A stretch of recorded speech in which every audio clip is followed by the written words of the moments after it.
Kuatkan tekad, kuatkan hati. Negeri ini memanggilmu kawan. Belajar bergerak berbagi untuk negeri. Guru penggerak majukan pendidikan.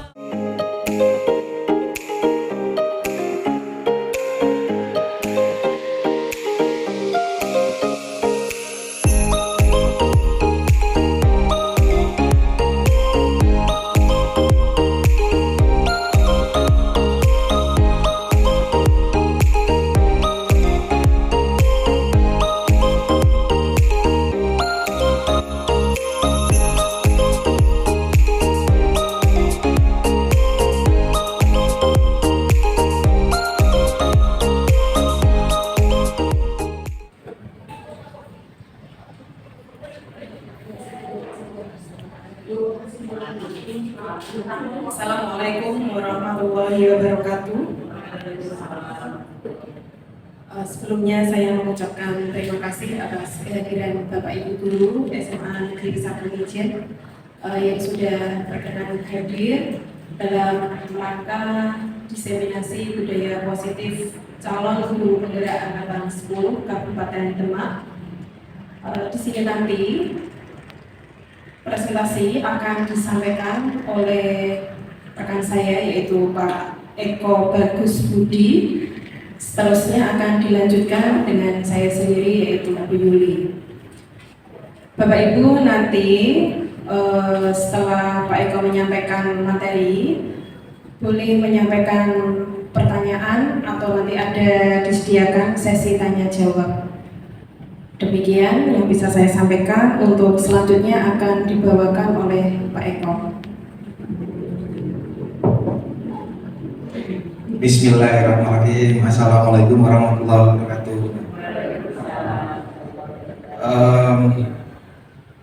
Yang terhormat Ibu Kepala Sekolah, Ibu Mustaqim.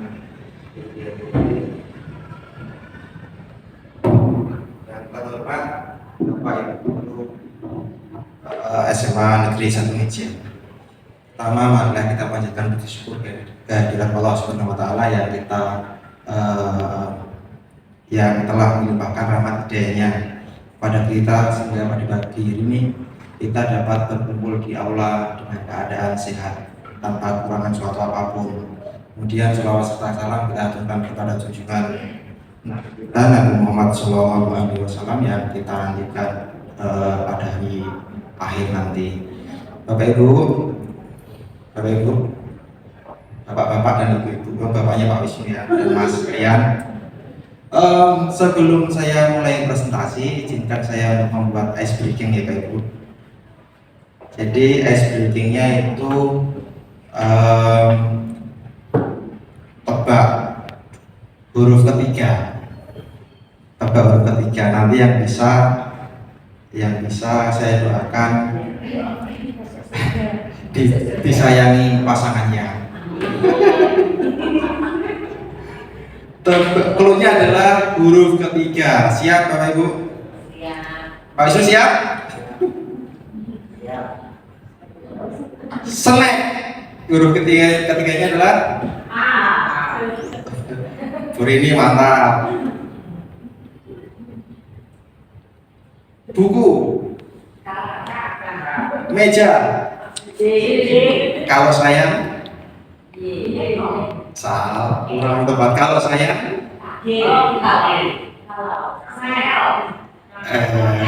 konsentrasi ya. Sekarang cinta. Tuh, tepuk tangan untuk siapa? Untuk siapa?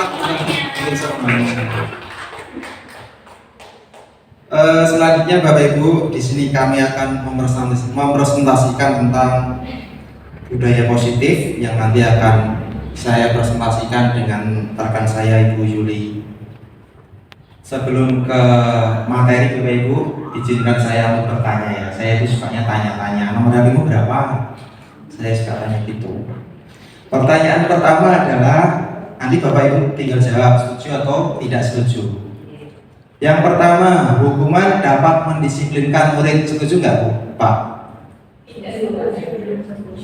Hukuman dapat mendisiplinkan murid. Bu BK, setuju nggak Bu BK? Tidak setuju. Kemudian pertanyaan yang berikutnya adalah hukuman yang positif seperti mengambil sampah, menyanyi, dan dapat mendisiplinkan murid. Jadi ngambil sampah, nyanyi, terus apa lagi ya yang positif Bapak Ibu? Nyapu, itu dapat mendisiplinkan murid nggak Bapak Ibu? Setuju nggak? Setuju. Oke. Dan pertanyaan yang terakhir adalah pemberian hadiah atau imbalan itu dapat apa? Mendisiplinkan murid tidak Bapak Ibu? Kurang setuju ya? Siap. Saya tanya aja Bapak. Siap. Kemudian untuk materi presentasi kali ini ada 6 materi Bapak Ibu.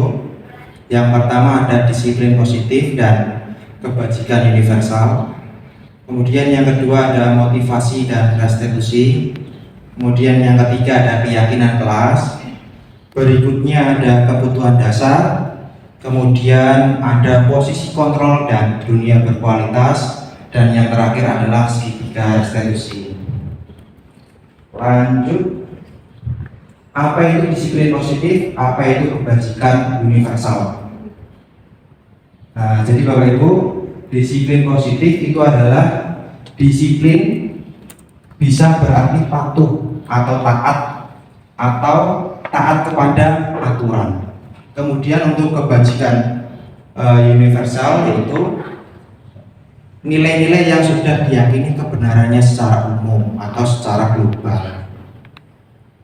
Nah, selanjutnya saya tanya lagi ya Bapak Ibu ya. Bapak Ibu coba sebutkan nilai kebajikan universal yang Bapak Ibu ketahui. Sini saya tulis ya. Saya tulis, saya save.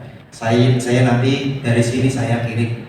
Jadi nanti saya kasih nama pendapatnya pukul 3 saya save. Biar dibaca oleh fasil saya.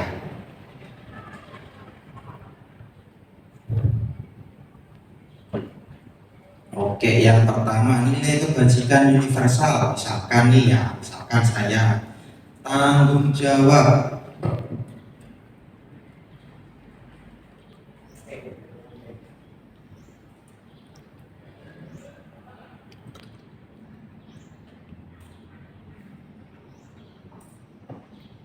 Bapak Ibu. Ya. Mbak Faiz, gotong royong.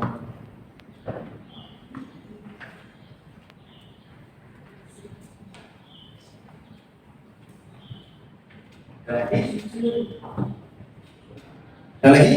Jujur.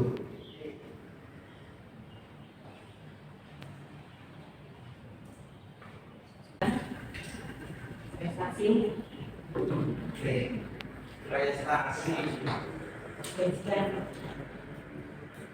Nah, seterusnya ya. Positif apa positif?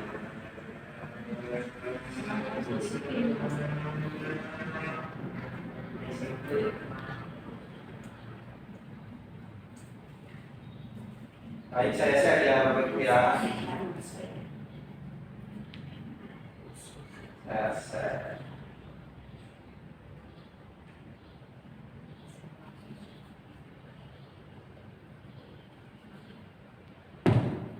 Tes lanjut.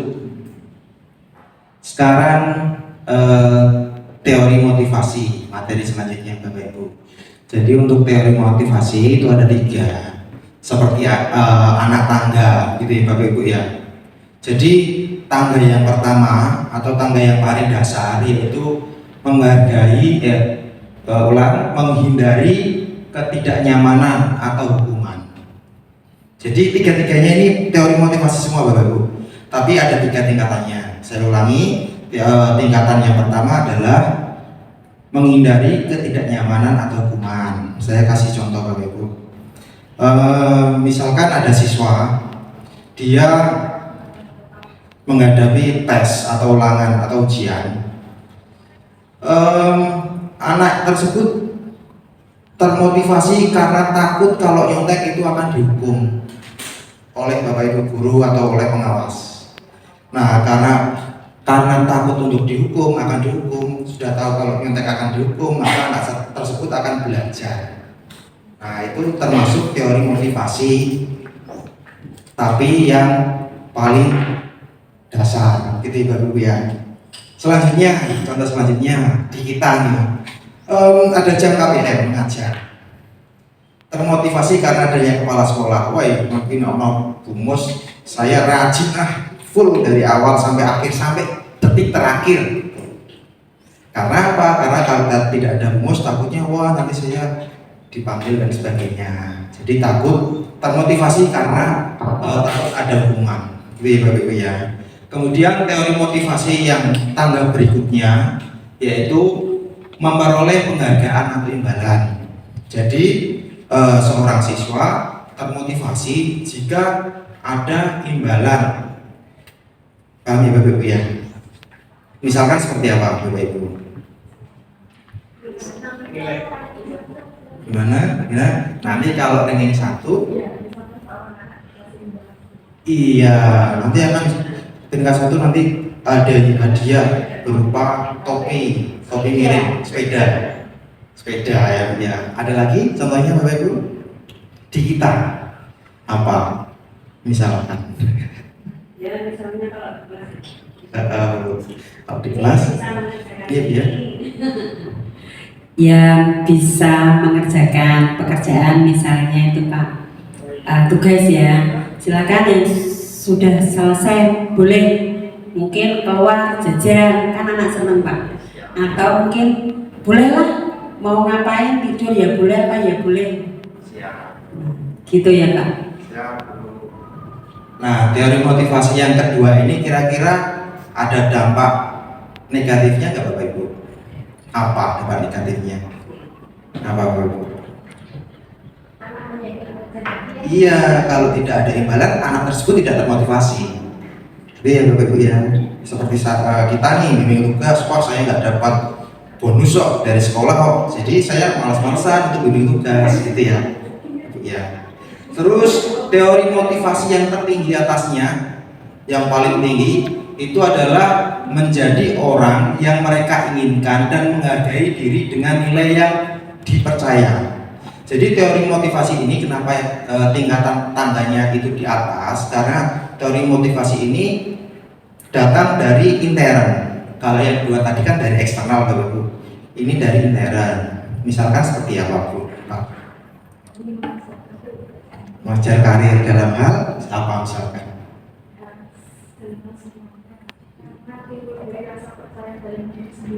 Iya. Kalau seorang muslim berarti sepatu apa dengan baju. Siap. Atau enggak kalau saya pribadi, teman saya bisa, kenapa saya enggak? Tuh, Bu Nelly gitu ya Bu ya, teman saya bisa, kenapa saya enggak? Tuh, Bu Nelly ada contoh lain Bu? Saya bisa ya sudah. Teman saya bisa ya sudah lah. Tuh malah fleksibel. Lanjut ya Bapak Ibu. Selanjutnya keyakinan kelas. Pernah dengar Bapak Ibu keyakinan kelas? Keyakinan kelas ini mirip kontrak belajar. Jadi sebaiknya dilakukan sebelum awal pembelajaran, awal KPM. Jadi keyakinan kelas itu terbentuk dari kesepakatan guru dan siswa. Jadi Bapak Ibu. Kemudian keyakinan kelas juga terbentuk dari nilai kebajikan universal. Next. Jadi contoh keyakinan kelas bersikap positif. Jadi keyakinan kelas itu hendaknya ditulis dengan kata-kata yang baik Bapak Ibu.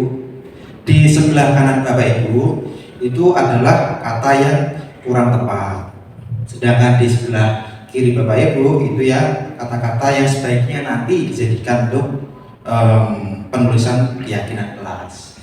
Misalkan datang terlambat, sebaiknya ditulis datang tepat waktu. Kemudian bermain-main sendiri, sebaiknya ditulis dengan mendengarkan guru saat berbicara dan seterusnya. Begitu Bapak Ibu ya. Selanjutnya contoh keyakinan kelas yang berikutnya itu adalah mengucapkan terima kasih, meminta izin pada saat meminjam, menyapa saat bertemu dan seterusnya. Kemudian keyakinan kelas juga dapat berupa setiap anggota kelas melakukan tugas, misalkan terdengar. Jadi nggak harus tertulis Bapak Ibu. Pahami Bapak Ibu ya? Tidak harus tertulis. Kalau nggak tertulis berarti itu nggak keyakinan kelas kita, enggak. Tapi yang positif-positif itu juga bisa jadi keyakinan kelas. Misalkan yang terdengar, Assalamualaikum Ukti, ya. Gitu. Apa kabar? Apa yang bisa saya bantu? Saya bisa bantu nggak Bu? Bisa. Terus yang terlihat, tersenyum, memperhatikan, bersalaman dan sebagainya. Terus berperilaku, ada tanggung jawab, bekerja sama, mandiri, berempati dan lain sebagainya. Ada pertanyaan Bapak Ibu? Belum ya? Lanjut. Nah, kemudian untuk materi ini nanti akan disampaikan oleh teman saya, teman kita nih, bukan teman saya. Saya, teman kita ya Bapak Ibu.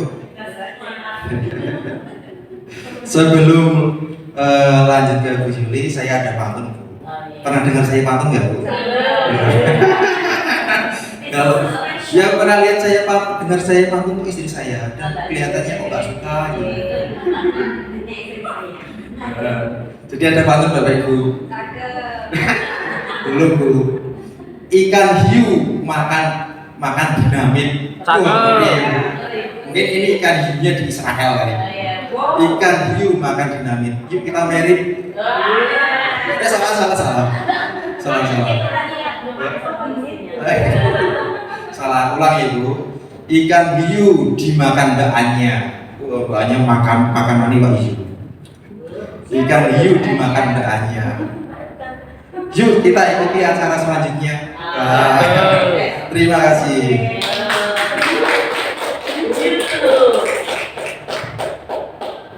Ada revisi nggak Pak?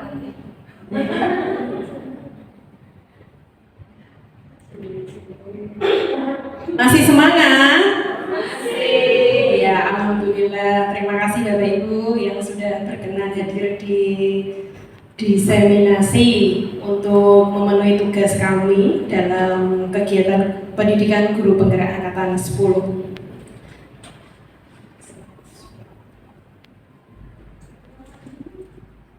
Belum kenal Bu. Sudah kenal apa belum Bu? Belum.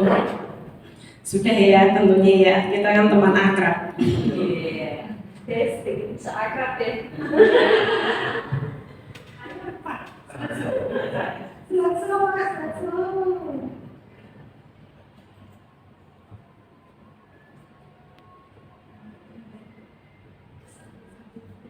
Baik Bapak Ibu, hari ini saya akan menyampaikan materi mengenai kebutuhan dasar manusia. Ya, yang disebut dasar itu adalah pokok ya tentunya ya. Di sini kebutuhan dasar manusia itu ada 5. Yang pertama yaitu kebutuhan fisiologis. Dari kata fisiologis tentunya ini merujuk mengenai makanan, oksigen, air, kemudian tidur. Kita seringkali menjumpai peserta didik itu ngantuk di kelas, ya.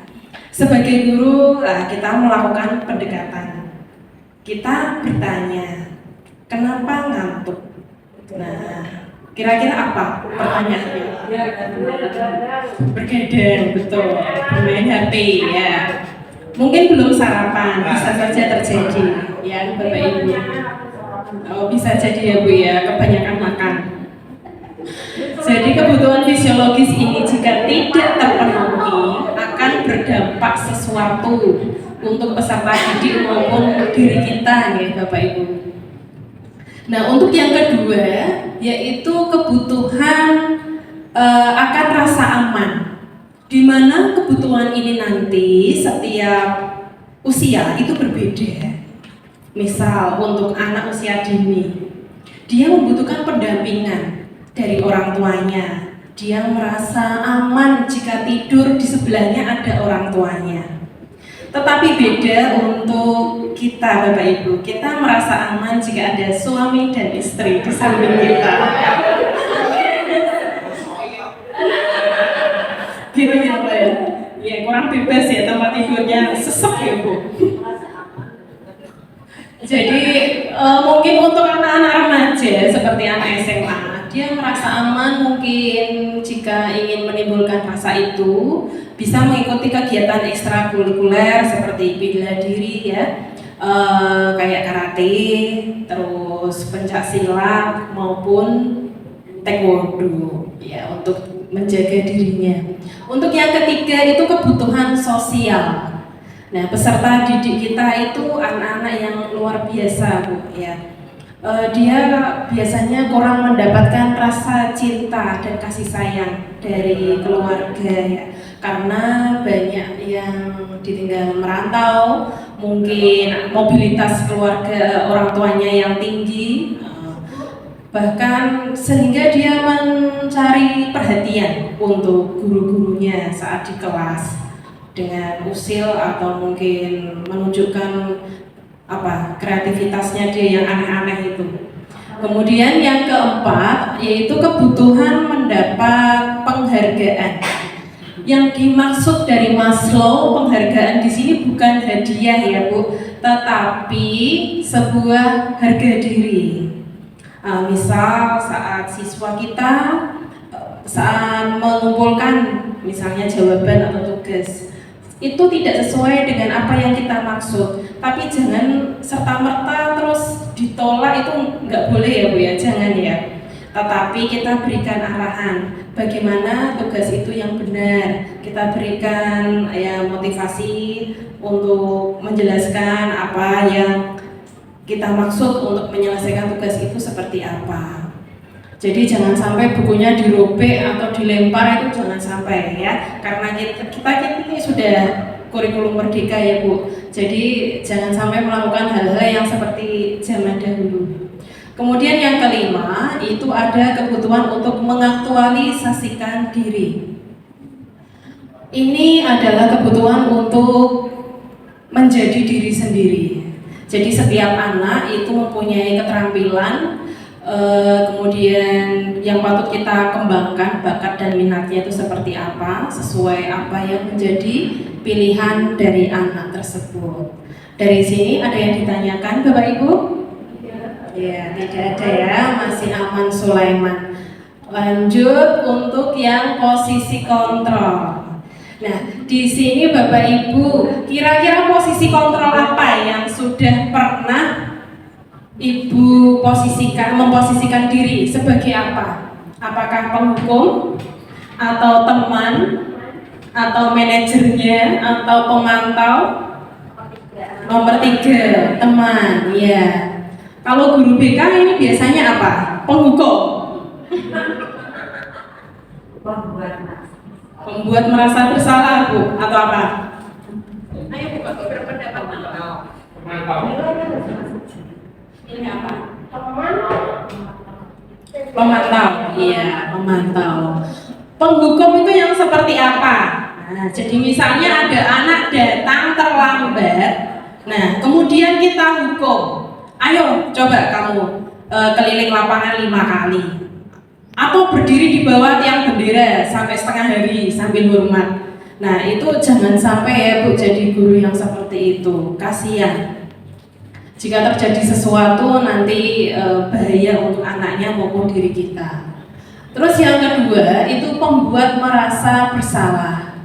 Jadi kita sebagai guru mengeluarkan statement-statement atau pernyataan yang membuat anak itu menjadi merasa bersalah.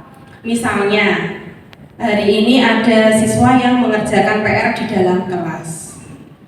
Kita menghampiri, kita tahu masalahnya dia, kemudian kita berargumen, kamu sudah membuat guru kecewa.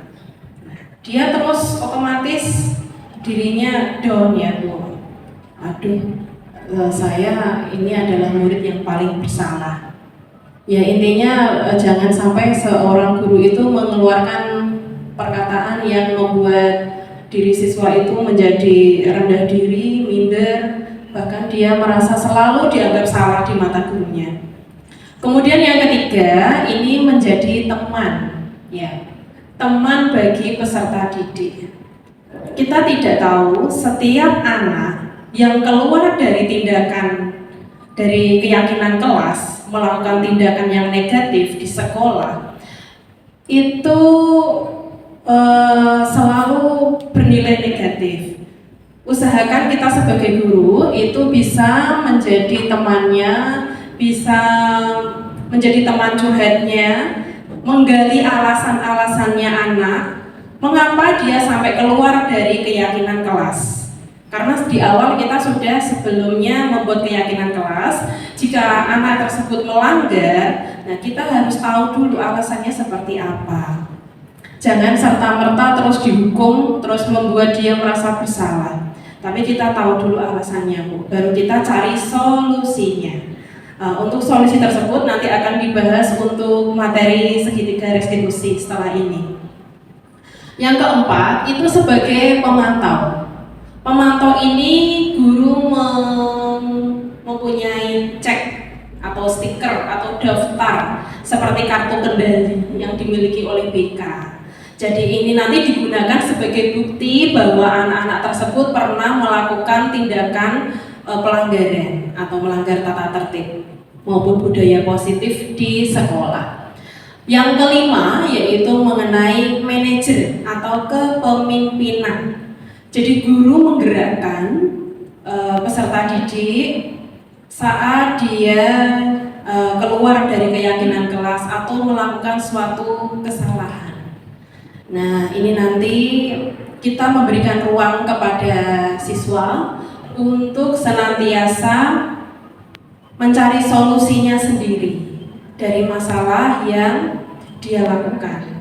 Tetapi guru tetap menjadi pemimpin, mengarahkan, memotivasi, memberikan solusi supaya masalahnya selesai. Kira-kira yang paling cocok untuk kita itu menjadi guru sebagai apa, Bu? Teman dan manajer, yang lebih tepatnya itu, Bu, ya. Untuk selanjutnya, ya, segitiga restitusi. Segitiga restitusi adalah proses menciptakan kondisi bagi murid untuk memperbaiki kesalahannya sehingga karakter mereka lebih kuat ketika kembali pada kelompoknya. Nah, tahapannya itu ada 3. Bapak Ibu silakan mencari salah satu tindakan anak yang keluar dari keyakinan kelas. Misalnya Bapak Ibu tentunya sudah itu ya pernah menangani beberapa kasus yang dilakukan oleh anak. Biasanya Bu wali kelas ini yang cenderung. Bu Rini coba pendapatnya apa? Contoh dari kasus yang pernah Bu Rini temui saat di sekolah itu. kasusnya banyak ya. Contoh kasus saja. Biasanya ini contoh anak sering datang terlambat sekolah atau anak yang sering tidak masuk tanpa izin. Ya, boleh. Baik. Ini ada kasus Bapak Ibu ya. Kita bantu menyelesaikan dengan tahapan segitiga restitusi. Bu Rini menyampaikan pernah mendapati seorang anak yang sering datang terlambat ke sekolah. Nah, kira-kira tahapan bagaimana kita untuk menyelesaikan supaya anak ini bisa kembali menjadi anak yang disiplin, jangan sampai terlambat lagi ke sekolahnya. Nah, misalnya yang pertama, kita lakukan validasi tindakan yang salah.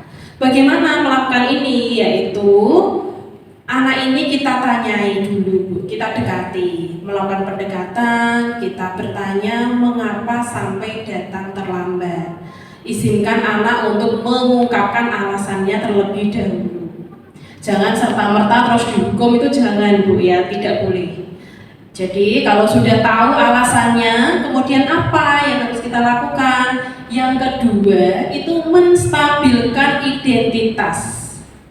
Jadi guru dapat memberikan pernyataan, ya intinya kamu itu bukan satu-satunya yang pernah melakukan kesalahan. Jadi jangan terus murid itu disalahkan terus, jangan ya. Tapi distabilkan dulu identitasnya. Tidak apa-apa, mungkin sekali ini kamu terlambat, tapi besok jangan diulangi lagi.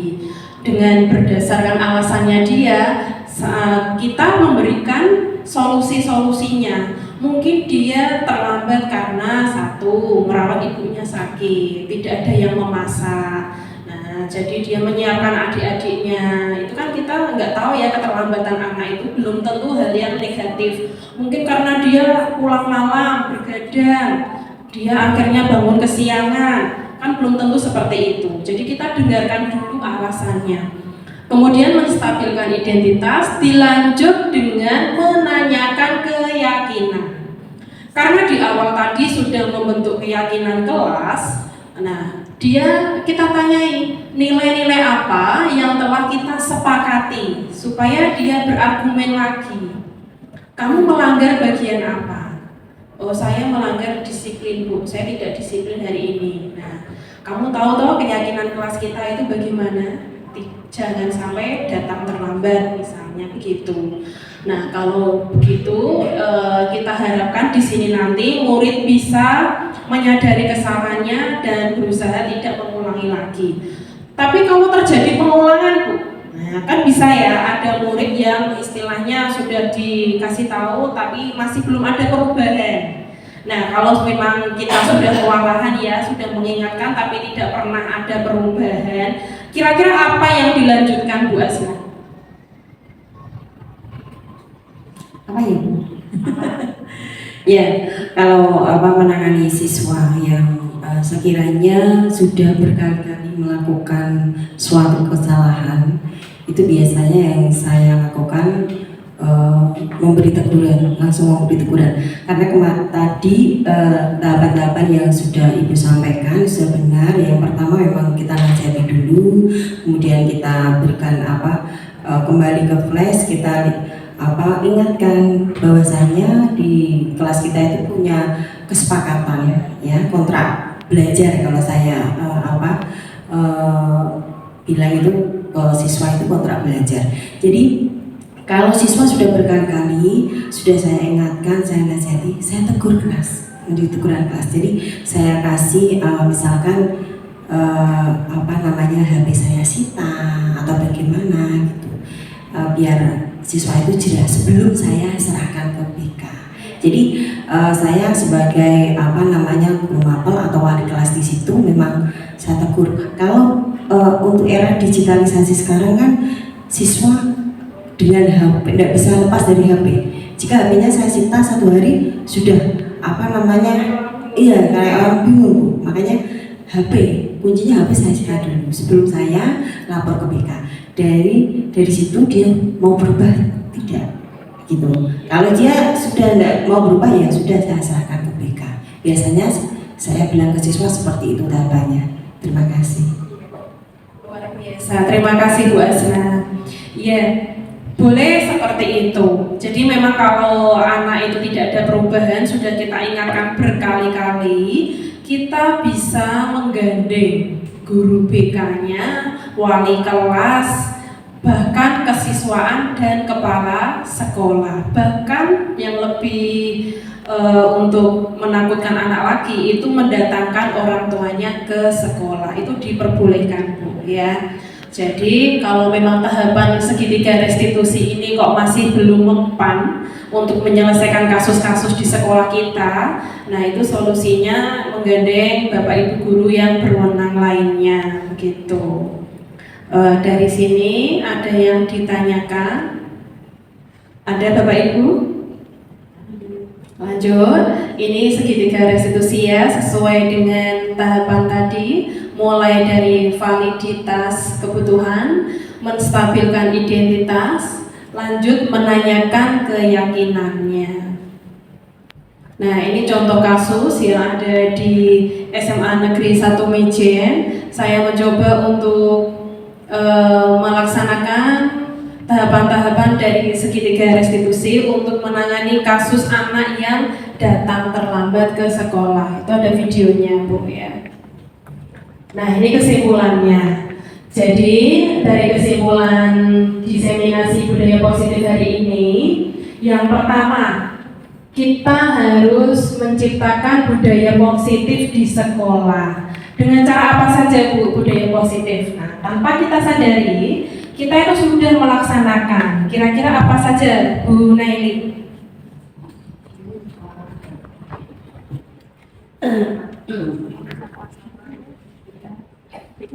Budaya positif yang sudah dilaksanakan di SMA Mijen. Ya, selama ini yang sudah dilaksanakan oleh anak-anak beserta Dewan Guru itu 5S: senyum, sapa, salam, sopan, santun. Kemudian oh iya, untuk pembagian regu piket. Kalau di SMA kita kan terbiasa, misalkan yang piketnya hari Selasa, itu anak-anak piketnya pada hari Senin pulang sekolah. Jadi pas Selasa pagi datang ke sekolah, kelasnya sudah bersih, tidak perlu merapikan meja, kursi, dan mungkin sampah-sampahnya kan sudah bersih sejak sore harinya, seperti itu. Terima kasih. Ya, baik Bapak Ibu, luar biasa ya. Sebetulnya SMA Negeri 1 Mijen itu sudah melaksanakan budaya positif di sekolah. Saya tambahkan ya Bu, misalnya saat awal pembelajaran, nah, Bapak Ibu guru pertama mengawali dengan doa bersama, kemudian dilanjut dengan membaca Asmaul Husna. Kemudian ada peringatan hari-hari besar Pancasila, kemudian hari besar keagamaan, kita ada acara pesantren dan lain sebagainya. Itu merupakan budaya positif. Setelah kita membentuk budaya positif di lingkungan sekolah, alangkah baiknya kita juga mendukungnya dengan lingkungan yang positif.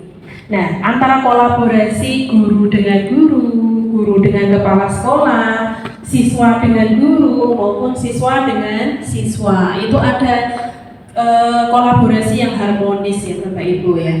Lanjut yang ketiga, itu ada keyakinan kelas. Nah, ini bebas Bapak Ibu, boleh dibentuk wali kelas secara intern maupun guru mapel. Nah, pribadi antara guru mapel A, B dengan kelas yang diampu begitu. Supaya untuk mengantisipasi jika ada anak yang melakukan pelanggaran, itu dapat kita ingatkan dengan keyakinan kelas yang pernah kita bentuk bersama. Tetapi keyakinan kelas ini baiknya itu berasal dari siswa, jangan guru yang menentukan. Guru hanya fasilitator. Jika memang saran pendapat siswa itu kurang tepat, kita benarkan, kita arahkan yang benar seperti ini. Jadi jangan guru yang membuat peraturan, tapi siswa kita yang kita ajak untuk menyusun keyakinan kelasnya seperti apa. Dari keyakinan kelas ini nanti akan turun menjadi peraturan kelas ya. Demikian presentasi yang saya sampaikan. Ada yang mau ditanyakan? Sudah jelas? Sudah. Baik, saya dan Pak Eko mengucapkan terima kasih atas kehadiran Bapak Ibu semua. Ya, semoga presentasi materi yang saya sampaikan nanti bisa berguna, bermanfaat untuk Bapak Ibu guru di saat mengajar di SMA Negeri 1 Mijen. Saya akhiri cukup sekian. Wabillahi taufiq wal hidayah. Wassalamualaikum warahmatullahi wabarakatuh.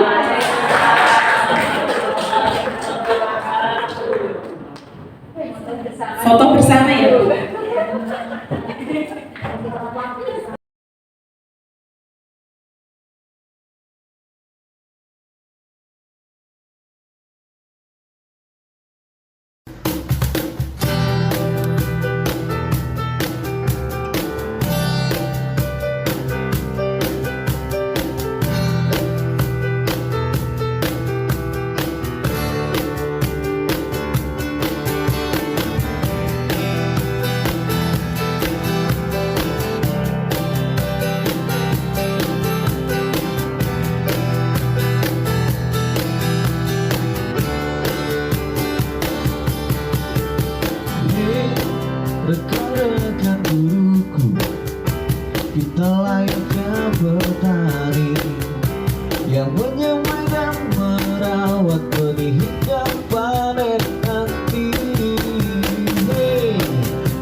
sesuai kodratnya.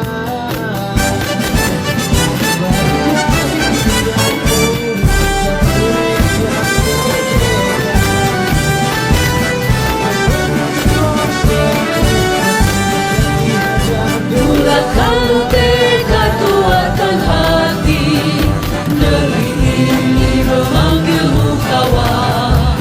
Belajar bergerak berbagi untuk negeri, guru penggerak majukan pendidikan. Guru penggerak menghamba pada murid, kreatif rancang pembelajaran. Hargai potensi, tingkatkan prestasi, lahirkan profil pelajar Pancasila. Belajar bergerak berbagi untuk negeri, kita menjalin kolaborasi. Belajar bergerak berbagi untuk negeri, demi bakti pada Ibu Pertiwi.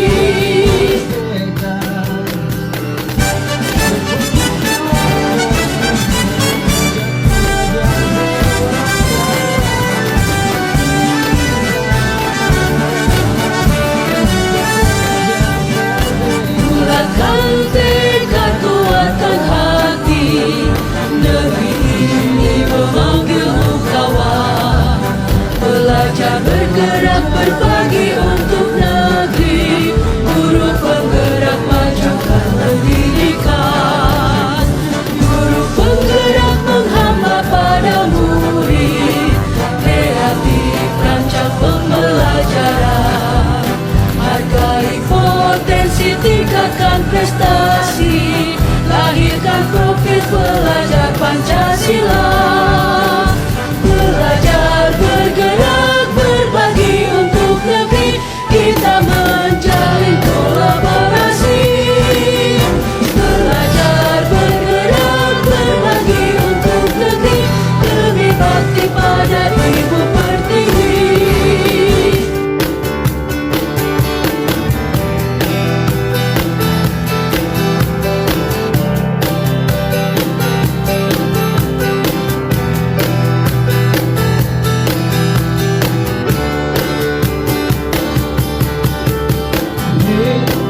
Rekan-rekan guruku, kita layaknya petani yang menyemai dan merawat benih hingga panen nanti. Rekan-rekan guruku, murid bagaikan benih yang kita tuntut laku dan tumbuh kembang kodratnya. Dengan berdiri di depan untuk memberikan teladan, dengan berada di tengah untuk membuatkan keinginan, dengan berada di belakang untuk memberikan dorongan. Kita adalah guru pembelajar merdeka yang menuntut murid kita sesuai kodratnya. Mari jadikan murid kita murid yang merdeka, seperti filosofi pendidikan Ki Hajar Dewantara.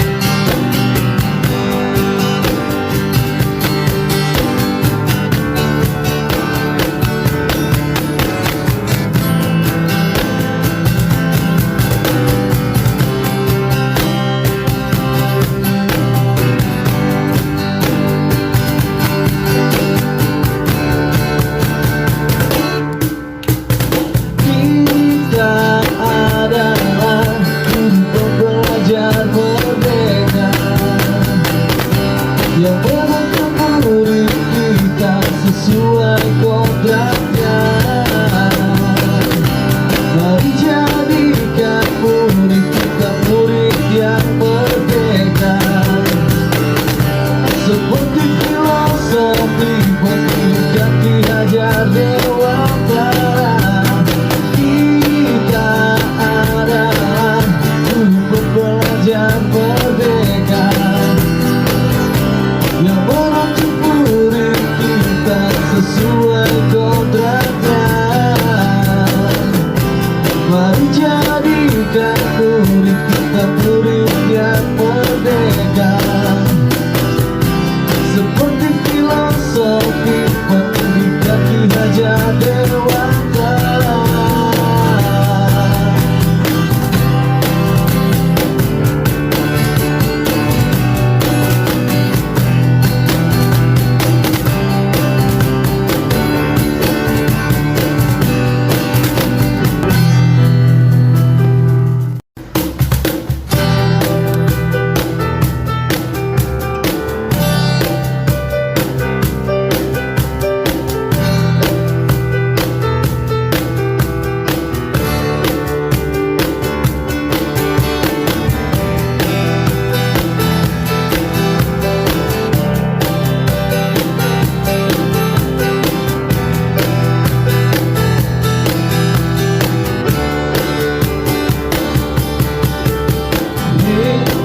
Rekan-rekan guruku, kita layaknya petani yang menyamai dan merawat benih hingga panen nanti.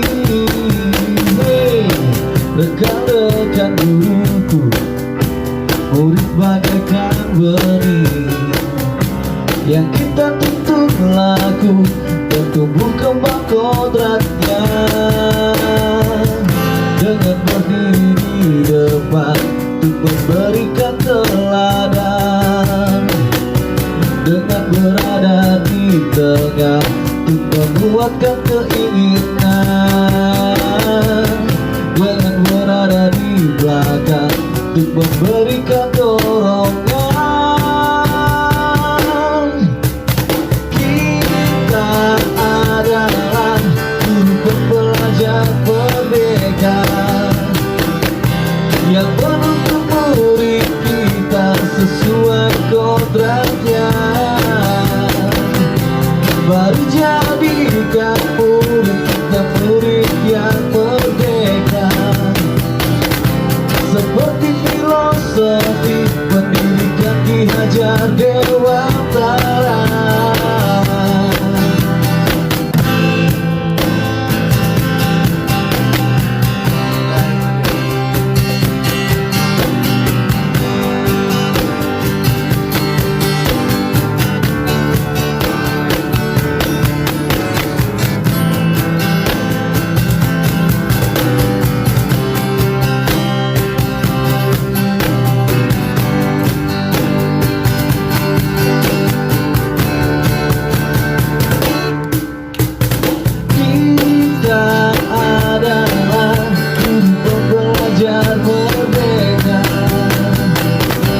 Yang menuntut murid kita sesuai kodratnya. Mari jadikan murid kita murid yang merdeka, seperti filosofi pendidikan Ki Hajar Dewantara. Kita adalah guru pelajar merdeka yang menuntut murid kita sesuai kodratnya. Mari jadikan murid kita murid yang merdeka, seperti filosofi pendidikan Ki Hajar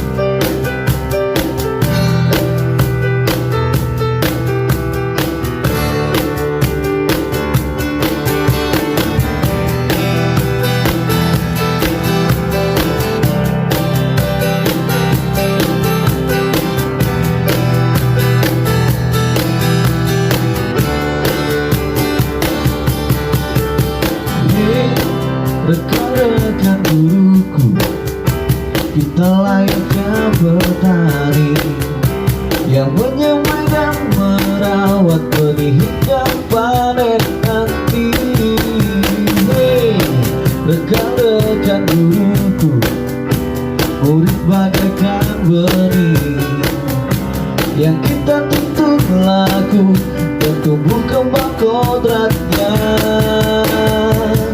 dengan berdiri di depan untuk memberikan teladan, dengan berada di tengah untuk menguatkan keinginan, dengan berada di belakang untuk memberikan dorongan. Kita adalah guru pembelajar merdeka yang menuntut murid kita sesuai kodratnya. Mari jadikan murid kita murid yang merdeka, seperti filosofi pendidikan Ki Hajar Dewantara.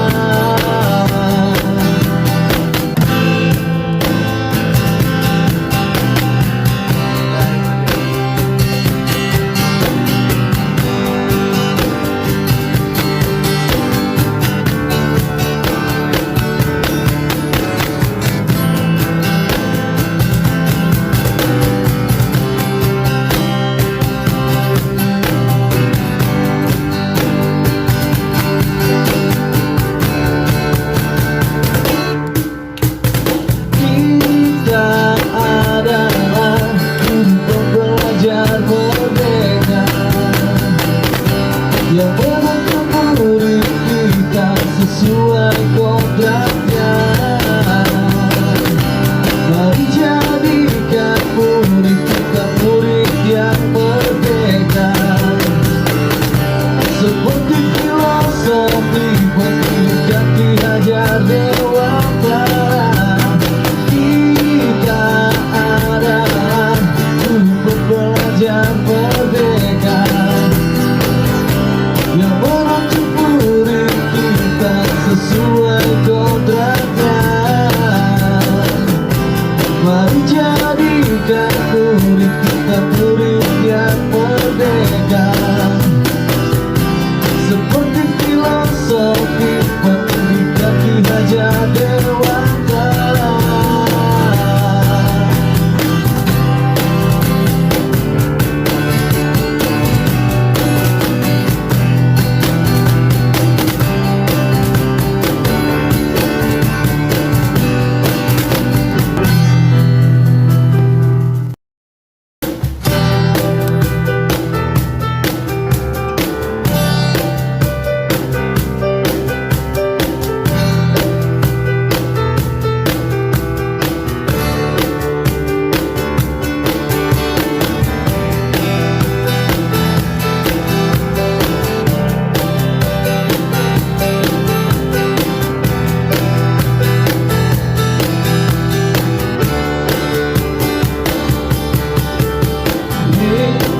Rekan-rekan guruku, kita layaknya petani yang menyamai dan merawat benih hingga panen nanti.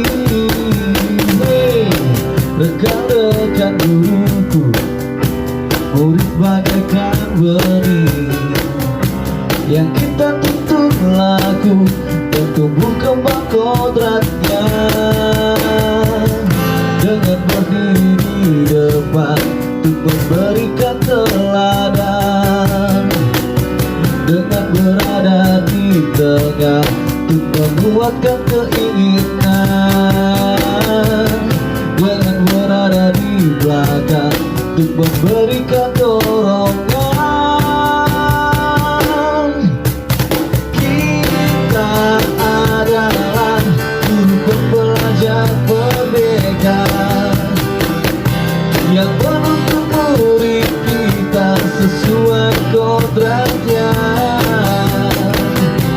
Mari jadikan murid kita murid yang merdeka,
jadikan murid kita murid yang merdeka.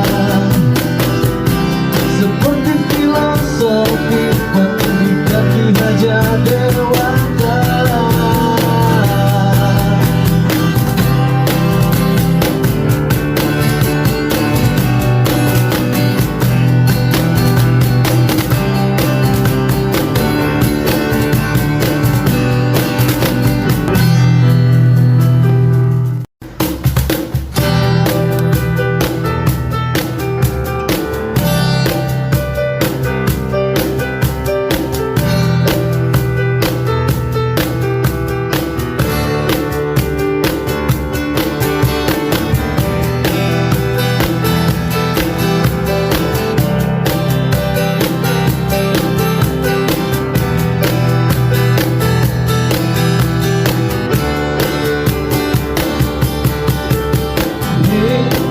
Rekan-rekan guruku, kita layaknya petani yang menyemai dan merawat benih hingga panen nanti.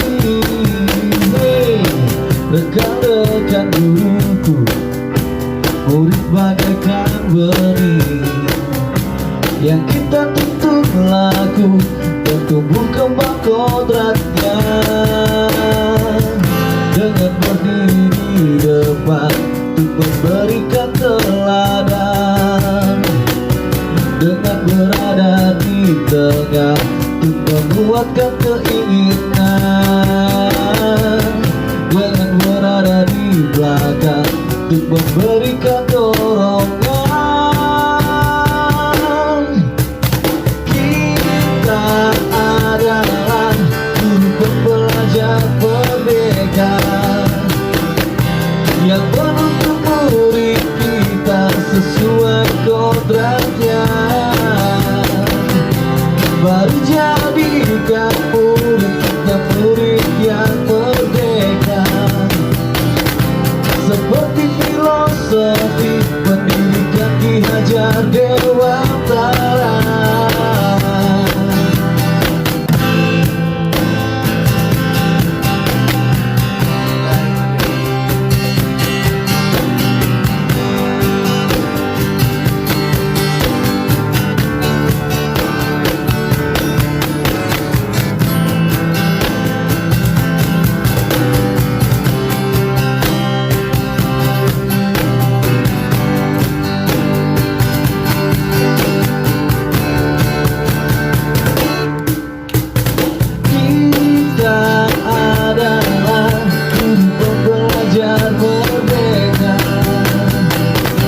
Yang menuntut murid kita sesuai kodratnya.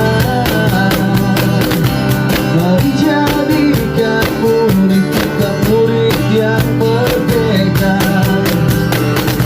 Seperti filosofi pendidikan Ki Hajar Dewantara. Kita adalah guru pembelajar merdeka yang menuntut murid kita sesuai kodratnya. Mari jadikan